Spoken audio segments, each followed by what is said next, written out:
Here's another episode of my six-legged hexapod and showing some of the movements that it can do at this point. Mainly what I'm working on right now is a set of repeatable tests so that when I find an error in the programming, I go back, make the changes, then I have a whole series of tests that I do to make sure that those changes didn't in fact affect anything else. So here's some of those tests and how they work on this. So we're going to start with starting up the robot. That's done down here. There's a key entry that used to, okay, let's turn it around, get it in there. There. Now there's the key entry that turned it on.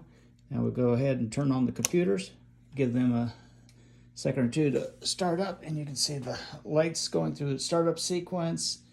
And we see the P2 has got its white lights on, and each of the P1 controllers are going. Look over here at the control panel, and we see what the voltage is right now. Looking at the lights, the RGB lights right here, right now you can see all of them are green, which that means is this sensor down here on the foot down here is touching the ground. And if I go and lift up this leg just a hair, actually that one takes a little bit more effort, but you can see it turns blue when it's no longer touching. So that's one way I can manually test that the sensors are working. At least that sensor is working. This is a list of all the tests I've programmed in.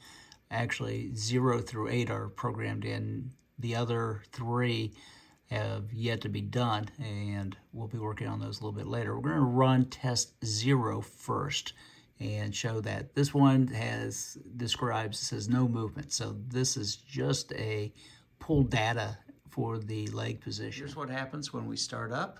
It goes through RGB, and now you can see a series of red lights, and those cleared after it's done. Coming back here to look at the debug screen for test 0.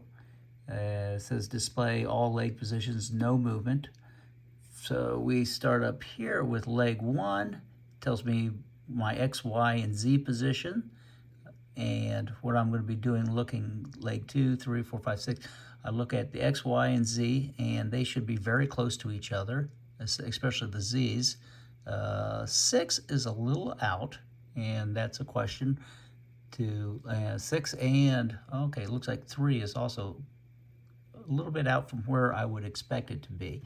And this is where sometimes the troubleshooting comes into place. So what it did at this point is it tested each of the software limits and checking to make sure that it's not going to accept any invalid commands. These are commands that are, as this says, no movement P2. So it's on the P2 is catching all these limits right here. So, and when we look at this thing, I'm seeing everything is working the way I would expect. I'm going to move leg 1.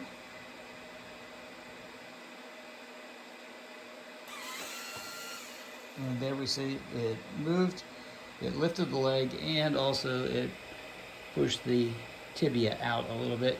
Cox has stayed the same position. Next test is 2, testing the individual leg for angle, the ability to move to a specific angle. This one I have it just set up where I have to physically enter the angle to move. I'm going to go and put an angle in. I'm different than that because it's actually at that position right now. This goes and makes sure it does move as it's supposed to, more or less checking the commands all the way through the P2 to the P1, and then on sending the actual commands over to the motor controllers, the HB25 motor controllers. Here's the debug for that last run on test 3. And this is where I can check to make sure everything's working properly. One of the things I have here, you can see there's a timer thing right here. I'm waiting for flags to clear. In some cases they don't clear properly, and there's a maximum timer value. For each of these tests, there's a whole series of data that's made now consistent between each test. It tells me where the leg is when it starts, both angle-wise and coordinate-wise, X, Y, Z coordinate. And then it goes and puts in where it ends up, both angles and coordinates. It also looks for the motor flags to clear. And the motor flags are flags that, like, has it actually, the motor stopped moving. Okay, test 3 is also for an individual leg, but this one's going to check its ability to move to all the different limits of where it can go. So the leg has to be on the test stand raised up for this particular movement. There you see it going up, stopped, now it's going down.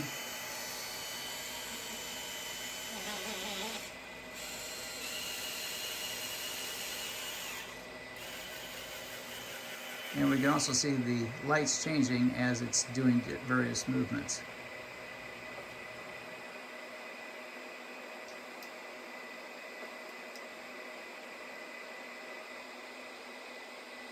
And there it finished. In test 4, start testing the math for the inverse kinematics. Before I was just doing simple tell it what move to a specific angle. Now I'm going to tell it to move to a specific location, and the location is the tip of the leg. So as you see, there was no movement, so this is where the troubleshooting comes in, and looking at the starting positions versus, and all I see here is a bunch of errors.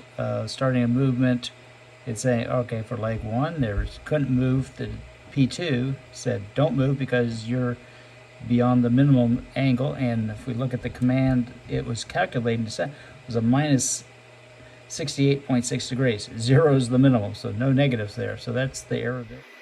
So that's some of the testing that I've done and the movements that it's capable of doing so far.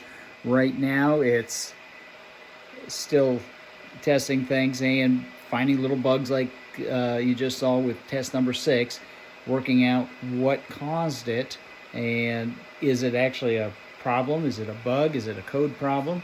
A lot of cases it is a coding problem, and you can see where we're talking about errors, the lights are showing red on quite a few of these. So the next step is to work out those errors, figure out what in the world needs to be fixed, and work on it. So that'll be it. This is just kind of a quick video to show where it's at, since it's been a little while since I've done any videos on this. So hope that helps, and hope you keep reading about the adventures. Bye.